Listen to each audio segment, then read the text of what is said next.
नाज़रीन अस्सलाम वालेकुम। ज़ेड न्यूज़ के ख़बरनामे में आपका इस्तक़बाल है। मैं सलमान खान। तफसीली ख़बरों से पहले सुर्खियों पर नज़र डालते हैं। मुल्क के साबिक़ सदर जमहूरिया डॉक्टर APJ अब्दुल कलाम की आज यौम पैदाइश। मुल्क के सदर जमहूरिया रामनाथ कोविंद, PM मोदी समेत दीगर अहम शख्सियात ने पेश की ख़िराज। शहर में बढ़ती हुई कत्ल की वारदातों के खिलाफ वज़ीर दाखिला ने तलब किया पुलिस ओहदेदारों का इजलास। शहर में जराइम को रोकने के लिए खुसूसी मुहिम चलाने की दी हिदायत। तामीर मिल्लत का 19 अक्टूबर को नुमाइश मैदान में जलसा रहमतुल लिल आलमीन और 20 अक्टूबर को चंचलगुड़ा जूनियर कॉलेज ग्राउंड में भी जलसा यौम सहाबा। अवाम से शिरकत की गई ख्वाहिश। पुराने शहर में रात के औकात में पुलिस की जानिब से चेकिंग का सिलसिला जारी।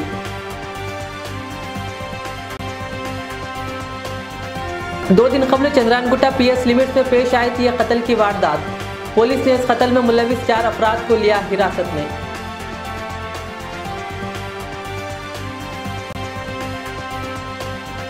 तेलंगाना के जिले गदवाल हाईवे पर एक बस उलट गई। तकरीबन 25 मुसाफिरीन हुए जख्मी।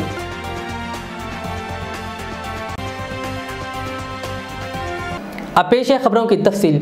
आज मुल्क के साबिक़ सदर जमहूरिया डॉक्टर APJ अब्दुल कलाम की यौम पैदाइश के मौके पर मुल्क के सदर जमहूरिया रामनाथ कोविंद, नायब सदर M वेंकैया नायडू, वज़ीर आज़म नरेंद्र मोदी और तेलंगाना की गवर्नर तमिलिसाई सौंदरराजन समेत मुल्क के अहम शख्सियात ने साबिक़ सदर जमहूरिया डॉक्टर APJ अब्दुल कलाम को ख़िराज अक़ीदत पेश किया।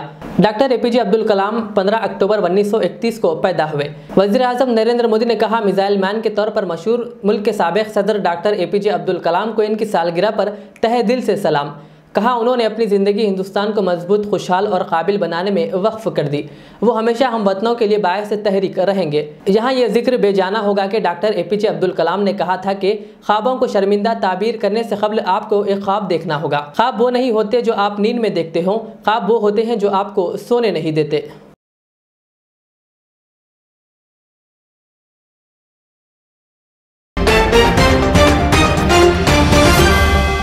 कुल हिंद मजलिस तामीर मिल्लत का 72वां जलसा यौम रहमतुल लिल आलमीन 19 अक्टूबर को सुबह 9 ता 1 बजे नुमाइश मैदान नामपल्ली में मुनक़िद होगा और 20 अक्टूबर को बाद नमाज इशा चंचलगुड़ा जूनियर कॉलेज ग्राउंड में जलसा यौम सहाबा मुनक़िद होगा।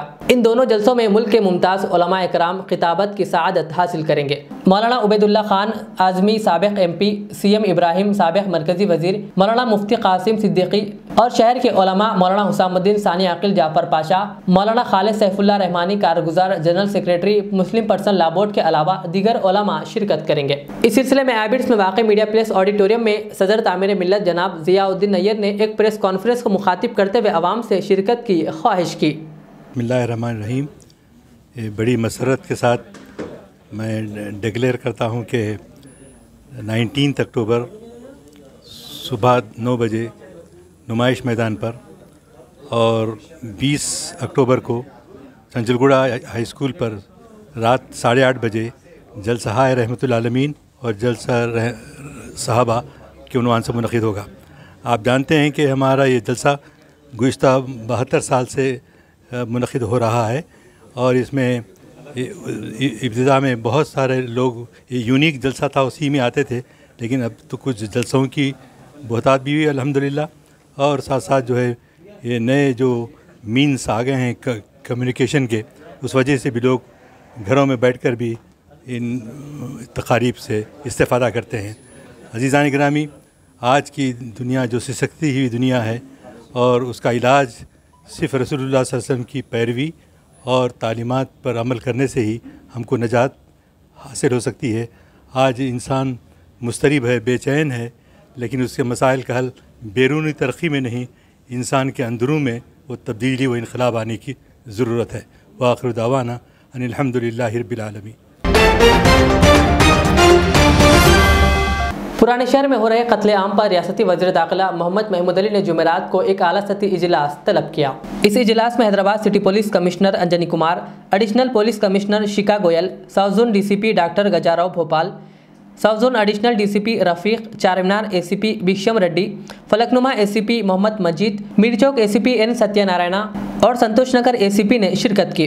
इस मौके पर पुलिस के आला ओहदेदारों ने बारी बारी अपने इलाकों की कारगुजारी पेश करते हुए तफसीलात बताई। पुलिस ऑफिसरों की तफसीलात की समाअत के बाद रियासती वज़ीर दाखिला मोहम्मद महमूद अली ने कहा कि रियासत तेलंगाना को मुल्क भर में महफूज मुकाम के तौर पर जाना जाता है। कहा, इन हालात ने पुराने शहर हैदराबाद में हो रहे कत्ले आम पर काबिल तशवीश है, इनको खत्म करना जरूरी है। उन्होंने कहा कि इसके लिए पुराने शहर में मुसलसिल cordon and search checking points गली कूचों और मोहल्लों में मुनक्किद करें और पुराने शहर में रात भर कारोबार करने वालों को रोका जाए और मशकूक अफराद पर गहरी नजर रखें। और कहा कि कत्ले आम और दीगर जराइम की रोकथाम के लिए सख्त इंतजाम किए जाएं ताकि पुराने शहर के माहौल को पुरअमन बनाया जा सके। उन्होंने पुलिस ओहदेदारों को मुखातिब करते हुए कहा कि वज़ीर आला KCR इस मामले में काफ़ी संजीदा है। वो रियासत भर में अमन व अमान बरकरार रखने के साथ साथ तेलंगाना को जराइम से पाक करने के लिए कोशा हैं।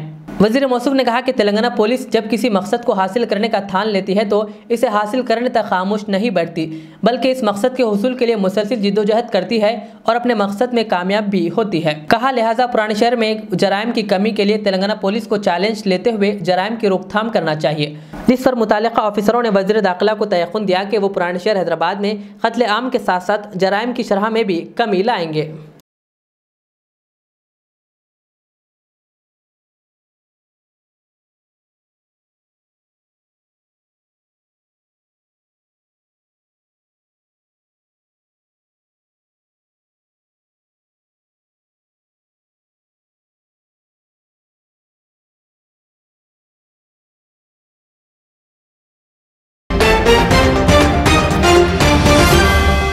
कांग्रेस लीडर मतीन शरीफ ने एक वीडियो पैगाम जारी करते हुए सीएम KCR के एक तरफा रवैये पर तनकीद का इजहार किया। कहा, वज़ीर आला KCR अपने फैसले एक तरफा ले रहे हैं। उन्होंने एक वीडियो पैगाम जारी करते हुए वाज़ेह किया कि एक शहीद मुस्लिम आर्मी जवान के घर वाले आज भी हुकूमती इमदाद के मुंतज़िर है। उन्होंने कहा, हाल ही में हुए एक शहीद जवान के अफराद ख़ानदान को हुकूमती इमदाद और दीगर चीज़ें फराहम की गई, लेकिन अफसोस एक शहीद मुस्लिम आर्मी जवान के अफराद ख़ानदान को अब तक मदद फराहम नहीं की गई। मुसलमानों, सीएम KCR को पहचानो। तेलंगाना स्टेट के 2 जवानों ने मुल्क की हिफाजत करते करते बॉर्डर पर अपनी जान कुर्बान कर दी, जिसमें से एक नलगुंडा के संतोष बाबू साहब और दूसरे हैदराबाद ओल्ड सिटी के फिरोज खान साहब। 15 जून 2020 को जब चाइना बॉर्डर पर संतोष बाबू साहब की शहादत हुई, उस वक्त तेलंगाना स्टेट में सबसे पहले उनके गम में मैंने कैंडल मार्च निकाला। उनकी शहादत के 6 दिन बाद KCR साहब उनके घर विजिट करे और उनकी वाइफ और बच्चों से मुलाकात की। मुलाकात करने के बाद उन्होंने उनकी मिसेस को 5 करोड़ रुपए का चेक दिया, 700 गज बंजारा हिल्स में जमीन दी और उनको जॉइंट कलेक्टर का जॉब दिया गया। KCR साहब के इस इक़दाम से मुझे बहुत खुशी हुई, क्योंकि उन शहीद की बीवी और बच्चों का यह हक था। वहीं दूसरी तरफ 15 अक्टूबर 2013 में जब फिरोज खान साहब शहीद हुए, उसके बाद उनको भी कुछ रकम दी गई, 200 गज ज़मीन बंजारा हिल्स में दी गई और उनको MRO जॉब का ऑफ़र किया गया उनकी वाइफ को। मगर उनको 8 महीने की मासूम बच्ची होने की वजह से उन्होंने जॉब करने से इनकार कर दिया, तो इमीडिएट उन्हें पेट्रोल पंप का लाइसेंस इशू कर दिया गया। मगर नवंबर दिसंबर 2013 के टाइम पे हमारे यहाँ पर सेपरेट तेलंगाना के लिए बहुत गड़बड़ चल रही थी। कई बच्चे सुसाइड कर रहे थे और कई यहाँ के मिनिस्टर्स सेपरेट तेलंगाना के लिए अपनी मिनिस्ट्री से रिजाइन कर चुके थे। सारा गवर्नमेंट का सिस्टम ठप पड़ा हुआ था। उसी असना में सोनिया गांधी मैडम ने सेपरेट तेलंगाना कर दिया और उसके बाद इलेक्शन हुआ। फिर इलेक्शन के बाद KCR साहब CM बने। KCR साहब CM बनने के बाद इस शहीद फिरोज खान साहब की मिसेस मोहतरमा फिरोज खान साहब की पहली बरसी यानी 15 अक्टूबर 2014 को इनकी मिसेस ने KCR साहब को पर्सनली एक रिक्वेस्टिंग लेटर लिखा और कहा कि KCR साहब, मेरे शौहर ने मेरे बच्चों की परवाह किए बगैर अपने मुल्क के लिए अपनी जान कुर्बान कर दी। मेरे पास ये लाइसेंस है, मेरे इस लाइसेंस के लिए मुझे गवर्नमेंट लैंड में से कोई लैंड रेंट पे, लीज पे दीजिए, ताकि मैं इस शहीद के बच्चों को अच्छी तरीके से, इससे होने वाली आमदनी से अच्छी तरीके से परवरिश कर सकूं। और साथ ही साथ किसी रेवेन्यू ऑफिसर की मदद से फिरोज खान साहब की मिसेस मोहतरमा ने उस लेटर में 16 जमीनों की निशानदही की, जहां हैदराबाद और रंगारेड्डी डिस्ट्रिक्ट में जहां पर मेन रोडों पर गवर्नमेंट लैंड खाली रखी हुई है। इन 16 लैंडमार्क में से कोई भी एक मुझे जमीन दीजिए बोल, मगर आज 6 साल हो चुके केसीआर साहब के कान पे जून तक नहीं दौड़ी। इसकी वजह क्या है? अगर इसकी वजह यह है कि इनके शौहर का नाम फिरोज खान था तो यह बहुत गलत है, ऐसा नहीं होना चाहिए। मैंने ये सारे तफसीलात फिरोज खान साहब के ससुरे साहब से मुलाकात करके उनसे हासिल करके मैं आपके सामने रख रहा हूं। जब उन लोग के सारे 6 साल में कोई रिस्पांस ना मिलने के बाद जब उन लोग हिम्मत हार चुके तो 2 दिन पहले यानी 9 अक्टूबर 2021 को मैंने इनको वक्फ बोर्ड लिख जाकर वक्फ बोर्ड में एक एप्लीकेशन सबमिट किया। मैंने बताया कि चेयरमैन वक्फ बोर्ड सलीम साहब को और सीईओ साहब को बताया कि इतने वक्फ बोर्ड की प्रॉपर्टीज है, इस शहीद के बीवी को कोई एक जमीन वक्फ बोर्ड की प्रॉपर्टीज में से लाइसेंस पेट्रोल पंप डालने के लिए कोई एक जमीन लीज पर दीजिए। शायद कि इसका रिस्पांस अभी कितने दिन में आएगा या नहीं आएगा मुझे मालूम नहीं, मगर इंशाल्लाह मैं इसके लिए बराबर कोशिश करता रहूंगा। यहां तक कि शहीदों के साथ भी तेलंगाना स्टेट में मुसलमानों के साथ नाइंसाफी हो रही है। दूसरी अहम बात, केसीआर साहब ने रिसेंटली एक फ्री करंट की एक स्कीम स्टार्ट की जिसके तहत 2 प्रोफेशनल्स को यानी धोबी और हज्जाम को हमेशा के लिए इलेक्ट्रिसिटी बिल माफ कर दिया गया। अगर केसीआर साहब चाहते तो ये स्कीम को व्हाइट राशन कार्ड से जोड़ सकते थे, मगर उन्होंने सिर्फ इस स्कीम को प्रोफेशनलिज्म से जोड़ा, क्योंकि शायद कि उनको पता है कि इन 2 प्रोफेशनलिज्म में मुसलमान 0.1% भी नहीं है। शायद कि उन्होंने मुसलमानों को इस स्कीम से दूर रखने के लिए इस स्कीम को 2 प्रोफेशनलिज्म से जोड़ा। జంట నగరాల్లో ఉండే సెలూన్లతో పాటు రాష్ట్ర వ్యాప్తంగా ఉండేటువంటి 60-70 వేల సెలూన్లకి ఈ డిసెంబర్ మాసం నుంచి టోటల్ ఫ్రీ పవర్ సప్లై చేయాలని చెప్పి నిర్ణయం చేసుకున్నాం। రాష్ట్ర వ్యాప్తంగా ఉండేటువంటి లాండ్రీస్ మరియు ధోబీఘాట్స్కి వాళ్ళు వాడుకునే నీటికి కానీ ధోబీఘాట్ల వాడుకునే కరెంట్ కానీ వాటన్నిటికి కూడా డిసెంబర్ మాసం నుంచి ఫ్రీ పవర్ సప్లై ప్రభుత్వం చేస్తా ఉంది। वहीं कांग्रेस के दौर में जो भी स्कीम आती थी, जैसा कि आरोग्यश्री हो या स्कॉलरशिप हो या शादी मुबारक हो, ये सारे स्कीम्स को व्हाइट राशन कार्ड से जोड़ा जाता था ताकि स्टेट के हर कम्युनिटी, हर कास्ट के गरीब लोगों को इससे फायदा हो सके। केसीआर साहब को चाहिए था कि इस फ्री करंट की स्कीम को भी व्हाइट राशन कार्ड से जोड़ते ताकि सारे स्टेट के गरीब लोगों को इससे फायदा हो सके। तीसरी अहम बात, केसीआर साहब ने एक और स्कीम स्टार्ट की, दलित बंधु, जिसके तहत हर दलित गरीब फैमिली को 10 लाख रुपए दिए जाएंगे। केसीआर साहब, आप ही की सुधीर कमेटी की रिपोर्ट ने ये रिपोर्ट आपके सामने पेश की कि हमारे स्टेट में तेलंगाना में सबसे ज्यादा अगर कोई गरीब है तो वो मुसलमान है। आपको चाहिए था कि दलित बंधु के साथ साथ मुस्लिम बंधु भी स्टार्ट करते ताकि दलितों से ज्यादा तेलंगाना स्टेट में मुसलमानों की गरीबी ज्यादा है, मगर आपने ऐसा नहीं किया। जब आपके ऊपर प्रेशर बढ़ने लगा तो उसके बाद आपने 6 अक्टूबर 2021 को यानी आज से 4 दिन पहले आपने मुस्लिम बंधु का भी ऐलान किया। और मगर बात आपने ऐलान में एक लचक बाकी रखी, आपने ऐलान किया कि मुस्लिम बंधु भी स्टार्ट किया जाएगा दलित बंधु की तरह, मगर इसके लिए मुसलमानों को सब्र करना पड़ेगा। ये जो सब्र का अल्फाज आपने इस्तेमाल किया, ये सब्र से हो सकता है कि 25 साल हो या 30 साल 40 साल, वो भी अगर आप बता देते तो बेहतर होता था, क्योंकि आपने ये मुस्लिम बंधु के ऐलान की तरह इससे पहले ऐसे 1000 ऐलान आप कर चुके। हम उनके कुछ ऐलानात पर नजर डालेंगे। इसीलिए मैं कहता हूं कि मुसलमानों, सीएम केसीआर को पहचानो। अल्लाह हाफिज। साउथ जोन पुलिस की जानिब से नशा करने वाले अफराद के खिलाफ मुसलसिल चेकिंग का सिलसिला जारी है। इस सिलसिले में south zone DCP doctor Gajarao Bhopal IPS की निगरानी में डबीरपुरा रेलवे स्टेशन व दीगर इलाकों में पुलिस ने गांजा पीने और दीगर नशा करने वाले अफराद की चेकिंग की। इस मौके पर south zone DCP doctor Gajarao Bhopal ने तमाम नशा करने वाले अफराद की काउंसलिंग की। बाद डीसीपी ने मीडिया से बात करते हुए इस स्पेशल चेकिंग की आगाज़ की तफसील बताई।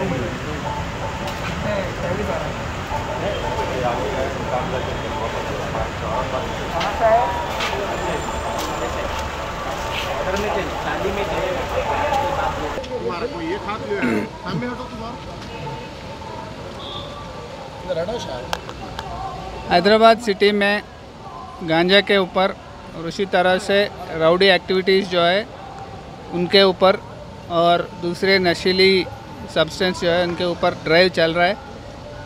इसी बात से आज दवीरपुरा रेलवे स्टेशन के पास एक ड्राइव लगा है। इसमें व्हीकल चेकिंग भी की और ये रेलवे ट्रैक के आजू बाजू में जो लोग रह रहे हैं वहाँ से खबर मिल रही है कि वहाँ पे थोड़े इलीगल एक्टिविटीज़ भी चल रही, इसीलिए वहाँ पे पूरे ड्राइव लगा के लोगों को काउंसलिंग भी किए और इसी ड्राइव जारी रहेगी, ये महीने की अंत तक जारी रहेगी।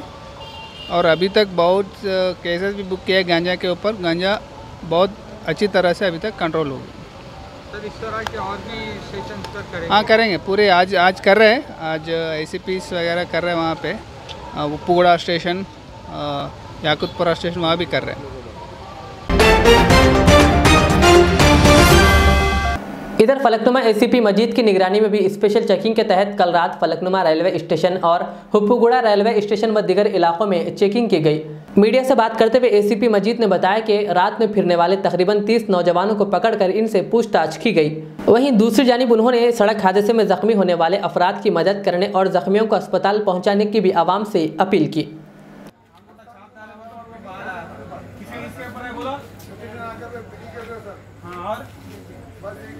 और किसके ऊपर है? मेरे ऊपर था साहब, मैं तो तू भी ले सकता है। हाँ 3 और बोले तो नहीं बोले समझो। यहाँ पे लगाने के बाद अगर बाहर पड़ गया तो ले आके वहाँ पुलिस में रख देगा। और किसके ऊपर है? वो केस है। और किसके ऊपर है? केसेस और किसके ऊपर है? 1 2 3 4 5 के ऊपर है। और हैदराबाद के कमिश्नर अंजनी कुमार साहब के ऑर्डर पे एक स्पेशल टीम को बनाए हम लोग, स्पेशल फोर्स को बना के Uppuguda railway station, Falaknuma railway station या नहीं तो किसी दूसरा एरिया जहाँ क्राइम प्रोन एरिया है वहाँ पे, तो वैसे एरियाज़ में हम लोग सरप्राइज चेकिंग ऑर्गेनाइज करें।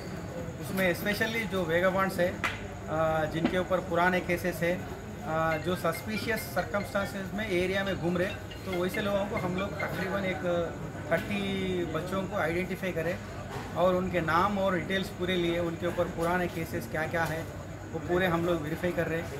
तो हमारे फलकनुमा डिवीज़न के तरफ से हमारे ये सब एरिया को क्या है बोलो तो सब अलर्ट करना चाह रहे हैं सब लोगों को। अगर किसी को कहीं भी अगर कुछ शक दिखा तो हमारे इन्फॉर्म करे तो इमीडिएट हम लोग आके वो लोगों को कस्टडी में लेके हम लोग वेरीफाई करेंगे और उनके एंटीसीडेंट्स भी हम लोग चेक करेंगे। और इसके अलावा भी ये रिसेंट थोड़े इंसिडेंट्स हो रहे, उसमें कहीं भी अगर एक्सीडेंट केस में हो तो किसी केस में अगर कोई इंजर्ड अगर वहाँ पे रोड पे अगर पड़े हुआ है तो इमीडिएटली उसको शिफ्ट करने के लिए वो आम पब्लिक को जो पासर्स बाय रोड पे जा रहे हैं उन लोगों को हमारे तरफ से रिक्वेस्ट है, अगर कोई भी अगर एक अच्छे इरादे से उनको hospital near by hospital shift करे तो उनका स्टेटमेंट भी देने का ज़रूरत नहीं है और उनका नाम और डिटेल्स भी हम लोग बाहर किसी को नहीं बताएंगे और उनको किसी तरह का तरीके का हरासमेंट नहीं रहेगा। ये हमारे फलकनुमा डिवीज़न पुलिस की तरफ से एक रिक्वेस्ट है। सभी कहीं भी अगर एक्सीडेंट हुआ, कुछ भी हुआ, किसी इंजर्ड पर्सन को देखे तो इमीडिएटली उनको नियर बाय हॉस्पिटल शिफ्ट करके उनको मदद करने के लिए हम लोग रिक्वेस्ट करते हैं। जिले संगारेड्डी के कोहिर मंडल के तोपशीवाड़ा इलाके में मोबाइल नेटवर्क टावर नस्ब करने की कोशिश के खिलाफ TRS के यूथ लीडर फिरदौस ने हैदराबाद में वाक़ इंडस्ट्रीज कमिश्नर के दफ्तर पहुंचकर एक याददाश्त हवाले की और पब्लिक प्लेस पर मोबाइल नेटवर्क टावर को लगाने की परमिशन न देने की दरख्वास्त की। वाज़ेह है कि इन्होंने कोहिर मंडल के एमआरओ और पंचायत राज सेक्रेटरी को भी इस सिलसिले में एक याददाश्त हवाले की थी। टीआरएस लीडर फिरदौस का कहना है कि पब्लिक प्लेस पर टावर न लगाया जाए। कहा मोबाइल नेटवर्क टावर को पब्लिक प्लेस से दूर लगाया जाए, कोई एतराज़ नहीं किया जाएगा। अस्सलाम वालेकुम। मैं हमारे कोहिर मंडल, कोहिर विलेज और संगारेड्डी डिस्ट्रिक्ट की आवाम को एक बात बताने जा रहा हूँ कि मैं कुछ ही दिन पहले मोबाइल टावर को लेकर एक वीडियो भी दिया था और पंचायत सेक्रेटरी साहब को, एमपीडीओ मैडम को और एमआरओ साहब को भी एक एप्लीकेशन दिया था। उसके बाद वो मोबाइल टावर वालों का कहना ये था कि हम आईटी पास जाके आईटी पास से परमिशन ला लेंगे। तो एक्चुअली मैं आईटी पास के लिए भी डायरेक्टर ऑफ इंडस्ट्रीज़ को आया हुआ हूँ। यहाँ पे मैं कमिश्नर साहब को भी कंप्लेंट दे चुका हूँ और उसका एक्नॉलेजमेंट भी ले चुका हूँ। यहाँ पर ऑफिस में कहना ये है कि जब अगर कोई काम अगर आप कर रहे हैं तो without panchayat secretary, without sarpanch के, क्योंकि जो भी ज़मीन पंचायत में आती है, विलेज में आती है, जिसे हाउस नंबर अलाटेड होता है, तो विदाउट हम एनओसी के, वो लोग की एनओसी के हम आईटी पास तो पहले तो देते नहीं। उसके बाद अगर हमें कंप्लेंट आया तो हम उसको बराबर रोकने की हम कोशिश करेंगे और उसको हम बराबर रोकेंगे। और इनका भी कहना ये है कि पब्लिक प्लेसेस पे टावर डालना मना है बिल्कुल ही, आप कहीं दूर लगा कर लेके जाकर डाल सकते हैं, ये लोग भी कह रहे हैं। उसी बिना पर मैं आज यहाँ पे डायरेक्टर ऑफ इंडस्ट्रीज़ को भी एप्लीकेशन दे चुका हूँ अल्हम्दुलिल्लाह। और इंशाअल्लाह इसके ऊपर मैं सख्त कार्रवाई करूँगा। और क्योंकि मोबाइल टावर जहाँ कहीं भी आप बिठाने की कोशिश करेंगे कोहिर मंडल, कोहिर विलेज में, मैं चाह रहा हूँ कि आप जो है दूसरी जगह पर लेके जाकर मोबाइल टावर बिठा दो, मुझे कोई उससे ऑब्जेक्शन नहीं। लेकिन अगर पब्लिक प्लेस में अगर आप मोबाइल टावर बिठाएंगे तो इंशाअल्लाह मैं उसके लिए ऑब्जेक्शन करूँगा। मैं यही कहते हैं मेरी बात को ख़त्म करता हूँ। रियासत तेलंगाना के जिले गदवाल में एक आरटीसी बस उलट गई। इस सड़क हादसे में कम से कम 25 अफराद जख्मी हो गए। यह हादसा आज सुबह की अवलीन सातों में पेश आया। तफसीलात के मुताबिक आरटीसी बस हैदराबाद से करनूल जा रही थी कि गदवाल जिले के धर्मावारम हाईवे पर उलट गई। बस में तकरीबन 50 मुसाफिरीन सवार थे। पुलिस ने मौके पर पहुंचकर जख्मियों को इलाज के लिए करनूल के अस्पताल मुंतकिल कर दिया, जिनमें 5 की हालत तशवीशनाक बताई जा रही है। शुबा किया जाता है कि ड्राइवर पर नींद का गलबा तारी हो गया था, जिसकी वजह से बस उलट गई।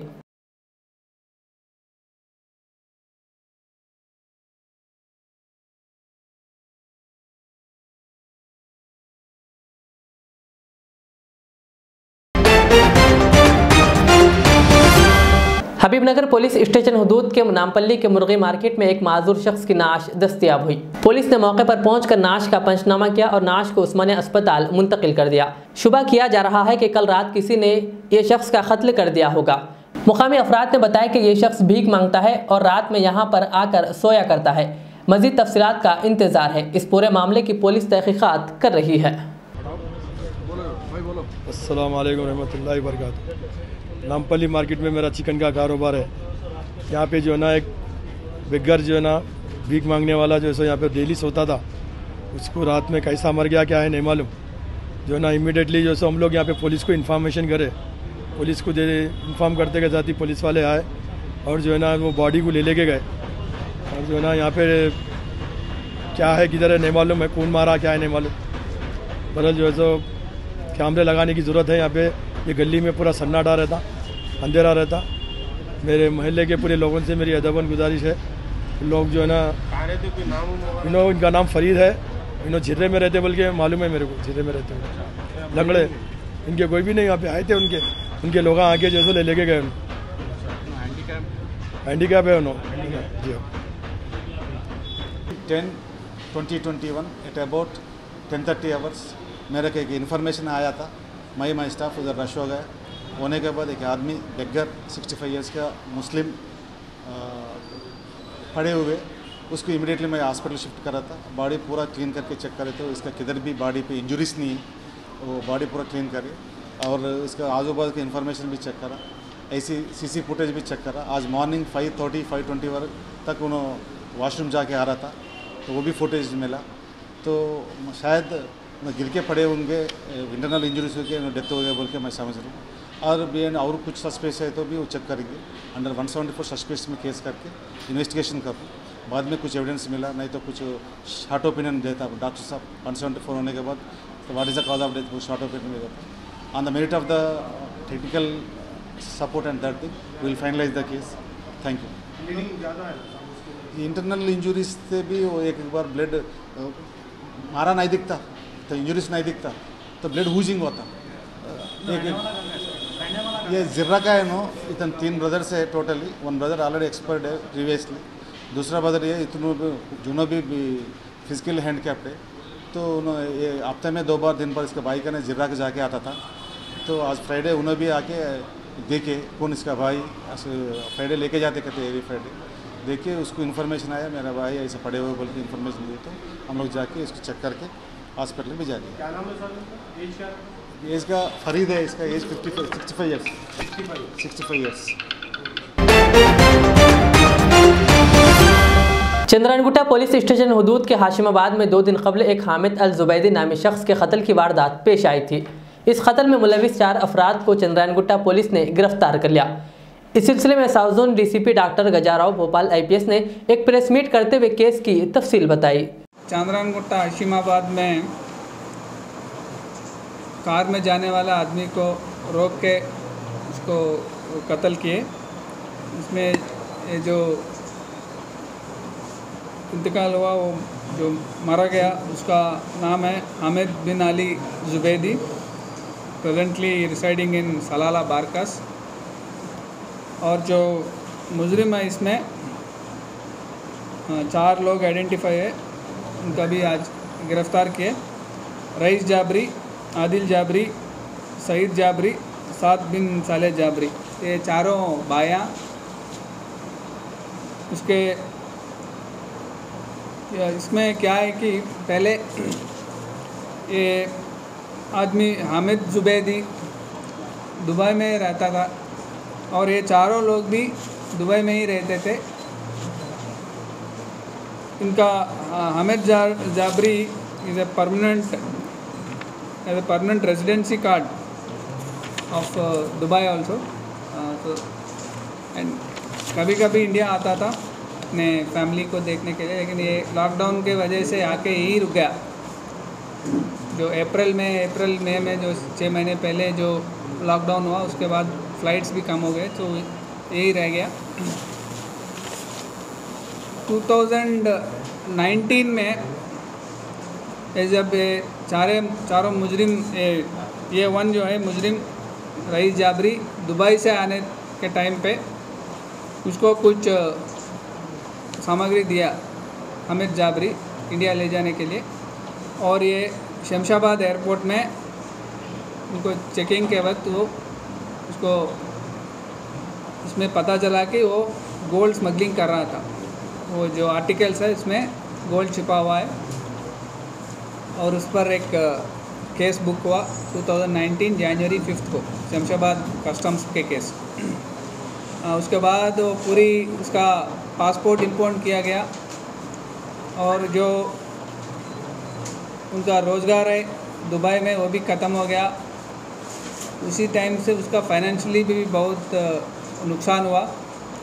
उस टाइम पे अकॉर्डिंग टू मुजरिम लोग हामिद जुबैदी उनको प्रॉमिस किया कि उनको फाइनेंशियली हेल्प करेगा, उसको कोई और जॉब दिलवाएगा और केस में भी उनको मदद करेगा, पासपोर्ट वापस दिलाएगा करके वो उसको बोले। ये एक्यूज़ का वर्षन है। और तब से ये लोग नहीं मिले, जुबैदी से नहीं मिल सके, हामिद जुबैदी से।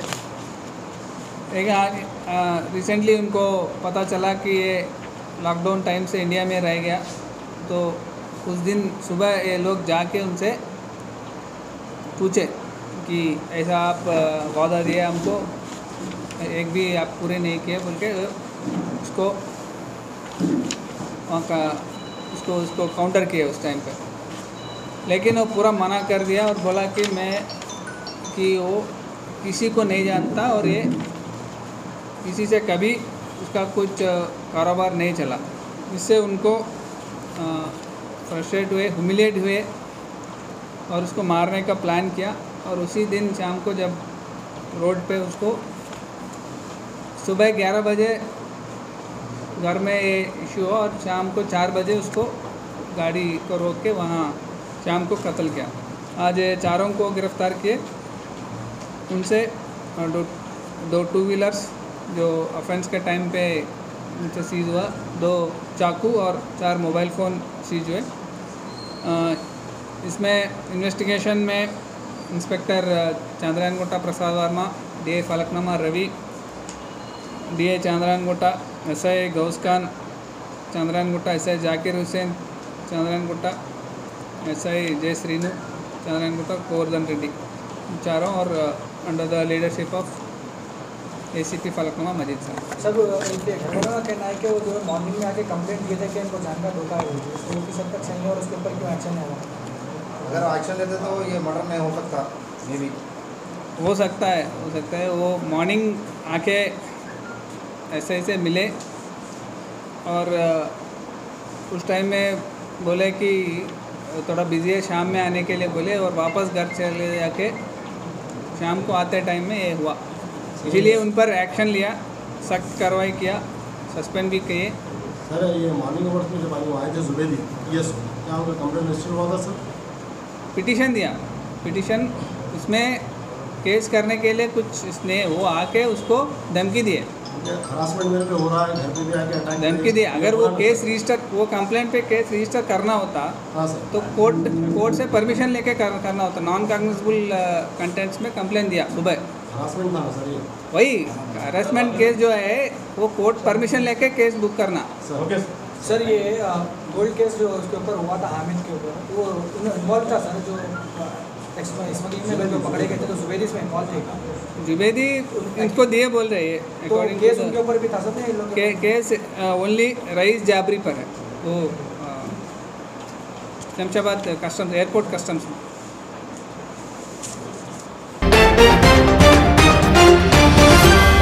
आखिर में सुर्खियों पर और एक बार नजर डालते हैं। मुल्क के साबिक सदर जमहूरिया डॉक्टर APJ अब्दुल कलाम की आज यौम पैदाइश।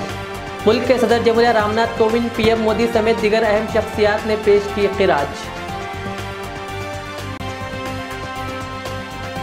शहर में बढ़ती हुई कत्ल की वारदातों के खिलाफ वजीर दाखिला ने तलब किया पुलिस ओहदेदारों का इजलास। शहर में जराइम को रोकने के लिए खुसूसी मुहिम चलाने की दी हिदायत।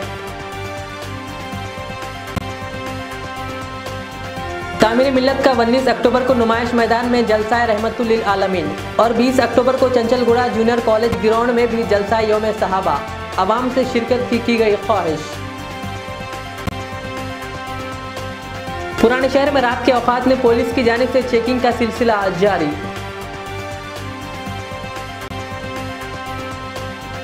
दो दिन कबल चंद्रायनगुट्टा PS लिमिट्स में पेश आई थी यह कत्ल की वारदात। पुलिस ने इस कत्ल में मुलविस 4 अफराद को लिया हिरासत में।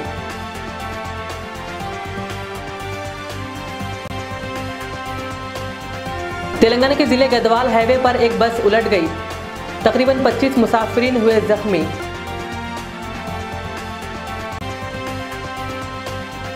ये थी आज की दिन भर की हमारी खबरें। मुझे इजाज़त दीजिए। हमारे Z चैनल को YouTube पर सब्सक्राइब, फेसबुक पर लाइक शेयर ज़रूर करें। अल्लाह हाफिज़। खुशखबरी ओनर ऑफ HKGN फर्नीचर आरी जनाब नसीर चिश्ती साहब की जानिब से मीलादुन नबी की खुशी के मौके पर स्पेशल ऑफर। जी हाँ, अपनी लाडली शहजादियों की जहेज की खरीदारी के लिए यानी आला अक़साम के फर्नीचर के लिए चले आइए HKGN फर्नीचर। याद रहे, पलंग, शोकेस, सिंगारदान, मैदान, अलमारी, ये 5 आइटम सेट सिर्फ और सिर्फ 34,999 रुपये और साथ में बिस्तर का मुकम्मल सेट बिल्कुल मुफ्त हासिल करें। एक और 5 आइटम्स का सेट सिर्फ 44,999 रुपये। मैट्रेस हासिल करें बिल्कुल मुफ्त। बुकिंग्स का सिलसिला जारी है, तो देर किस बात की, अभी बुक कीजिए।